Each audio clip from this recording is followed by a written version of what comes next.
Captain Locke looked out at the docks. His friend Kurt was standing there waving with his two companions by his side. It would be a while until he saw them again. Well, that was life. Regardless, he was at home on his ship. Wherever it was, that was where he belonged. The spray of the salt, the wind on his face. Ah yes, it was good to be sailing once more. His ship, the Sapphire Swan, head out to the open ocean. It bobbed up and down with each wave it crested. They were heading north. The full round trip would take close to a year. Nothing new. He had done this for years. Ever since he was a cabin boy. That was some time ago. He had just dropped out of the Mages Academy in Toldia. Best decision ever. Too many stuffy old kooks there. They spent too many years isolated in their ivory towers to know what the real world was like. No. That is what Locke learned at sea. How the real world works. That could be only learned in it.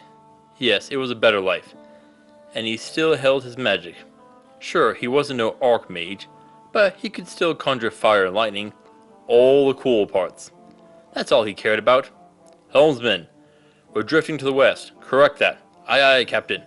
It seems that the rudder chain isn't working. Get a man on it. Aye, sir. Wood banged above and the captain looked up. Scurrying the railing was a miniature figure. It looked like a human, but was clearly not. Its ears were too large. It was wearing the strangest outfit. Blue denim overalls and nothing more. Ah, a gremlin is behind it. What a vexing little fairy. Captain Locke drew his breath and watched the menace. This wretched being was the last thing he wanted as a stowaway. No, he'd have to deal with this thing before it sank his ship. Welcome back to Mythical Phylogeny. On the next leg of our voyage, I'm your guide, Jason. The Gremlin has been a nightmare to many over the years. While not a creature of incredible strength and power, it has ruined many battles. Let's take a look at this strange little fiend.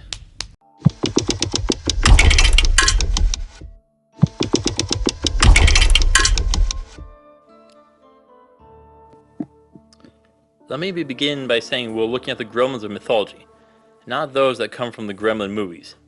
That is an entirely different species of creature called the Mogwai.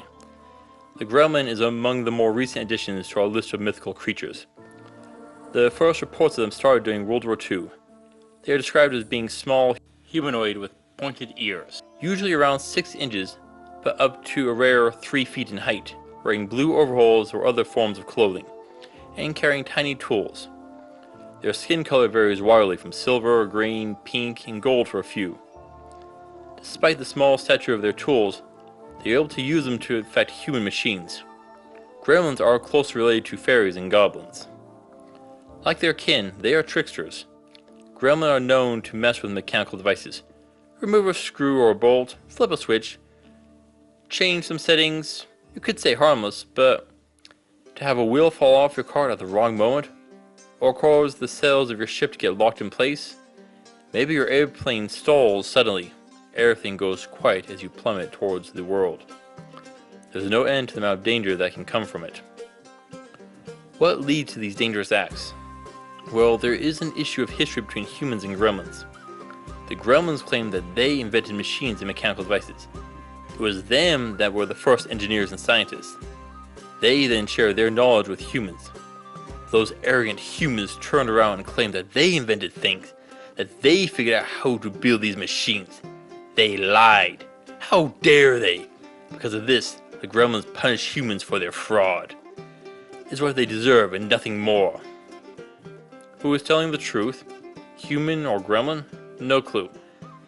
Doesn't matter. I'm yet to find definitive evidence of what has really happened between human and gremlin engineers and scientists.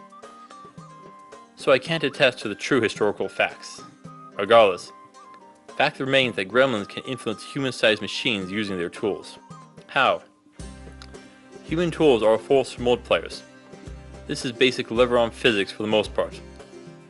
So, quick overview of lever arms. A lever is comprised of a beam which is spun on a fulcrum. You have the effort arm and the load arm. The effort arm is where you'll be using, and the load arm is what you're trying to move. This is even seen in muscles. When you turn a wrench, you're improving both your grip on the nut and the force being applied, thus it moves. The same is true for screws. But due to the gremlin's size, the force multiplier wouldn't work. Instead, it would potentially reduce that force that they can apply. Of course, that is assuming they can even get their wrench or screwdriver to grip the bolt or screw. This means the gremlin isn't using traditional physics in their work. So what are our options? Magnetism? Use magic to create electricity and magnetize their tool to the device they are trying to work on? Well, no.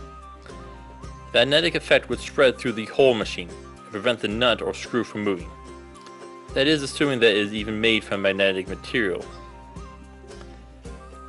What about heating the metal?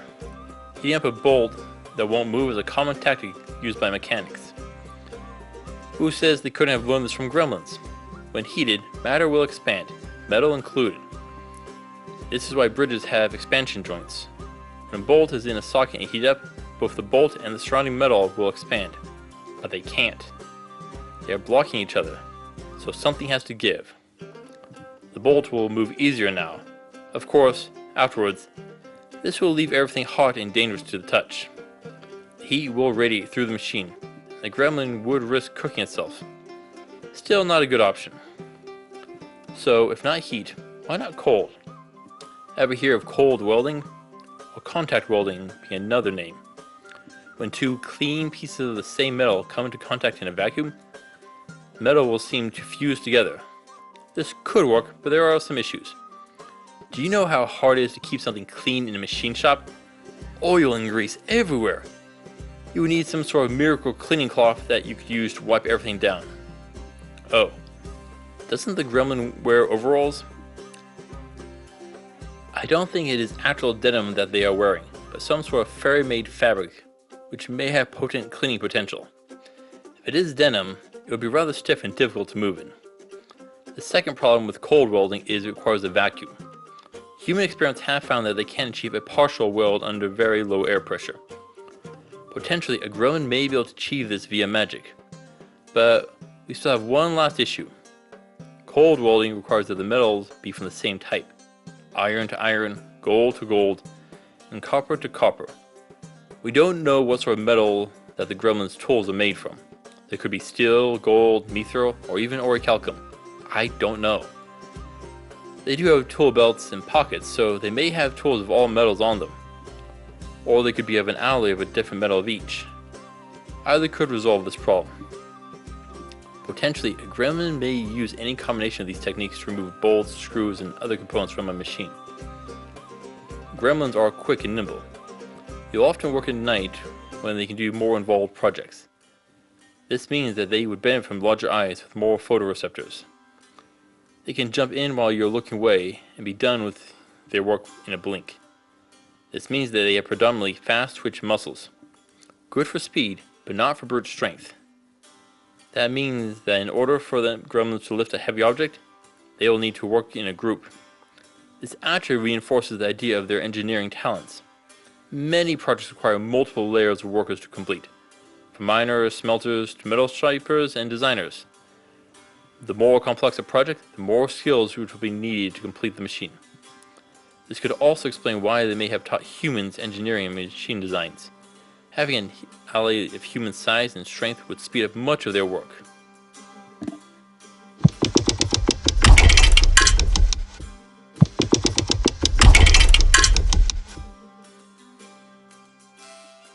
Gremlins aren't physically imposing.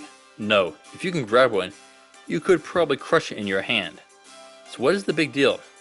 First off, they are faster than you. Grabbing one would be like grabbing a fly in your bare hand. Nearly impossible. Sorry, but swords, spears, maces, and bows are basically useless. Oh, you could swing it around, but you rarely hit a gremlin. Magic is another story. They usually work on metal objects, and metal conducts electricity. Call forth all your lightning. It may destroy whatever the gremlin is standing on, but you should get the gremlin as well. Just make sure that you aren't connected to the metal surface also. Fire will work too. Turn their projects into an oven. But the gremlin is fast and it may escape. If you can coat the area in an adhesive substance, you can limit their mobility. Of course, if their overalls can be used to clean it up, they could escape again, but cleaning up takes time. In that time, you could nab the gremlin in a sack and smack it with a hammer. It will try to wriggle out and bite you if you do, so be fast. Gremlins are fascinated by mechanical devices. You can place one as a trap. Build some intricate little machine that does nothing. Set out and let the gremlins take a look. Now spring your trap. Be quick or it will escape. There is one last way to combat a gremlin. That is the gremlin bell. These are enchanted pewter bells which will chase away the gremlins. Pewter is an alloy made from tin and copper, or from tin and lead alloys. These bells produce a sound which is audible to humans, but painful to the sensitive ears of a gremlin. It is unpleasant to them, and a good way to ward them off. Gremlins are difficult to deal with. They are fast and crafty, but don't have any way to cause major injury to you if you don't rely on tricks. That's why I'm only giving them a 3 out of 10. They aren't harmless, but can pose a threat if they have the tools to work with. Also, double check your work.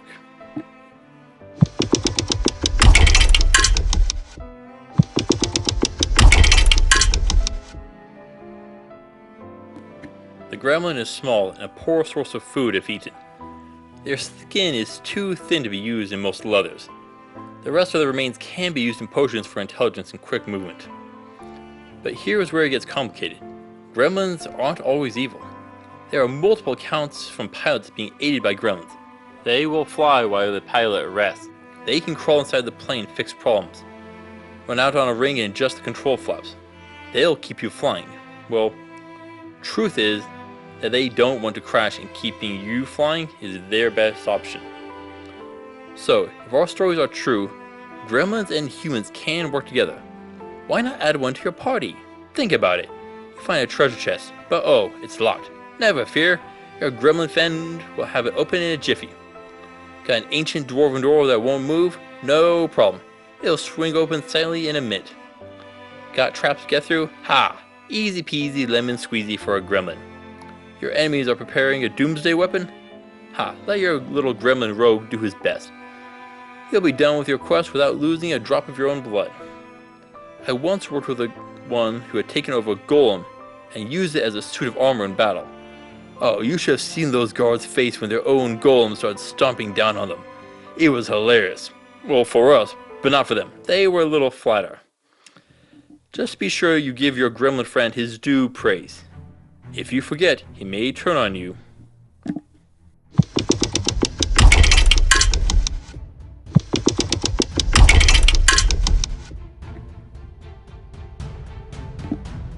Captain Locke laid out a little music box. It was a trinket he picked up a decade ago. He wound it up and it started to play. The wood planks around it were covered in pitch tar, nearly invisible in the dark of night. None of it was noticed by the gremlin as he jumped at the whirl of the mechanisms. It sprang at the box, its feet laying squarely in the tar. It grumbled and cursed. Well, well, well. It seems we have a stowaway, Captain Locke smiled. A single flame came to life at his fingertip. Tell me, little gremlin, you came onto my ship without notifying me. Were you hoping to join my crew? You are welcome to join us. You'll get honest pay, boarding, and food. What say you? Bah, stupid human. This is my ship. Mine. You hear me? My ship. I am sorry to hear that. Captain Locke snapped his fingers, and the gremlin went up in flames. It howled as it perished. Shame. I was willing to negotiate. Oh well. We've got a trip to make. I need to find that tree. The gremlin isn't a powerhouse, but never underestimate a good saboteur. Thank you for watching. Please come back next week, where we will be meeting the largest of all fish, the Dan Dan. Until then, safe travels.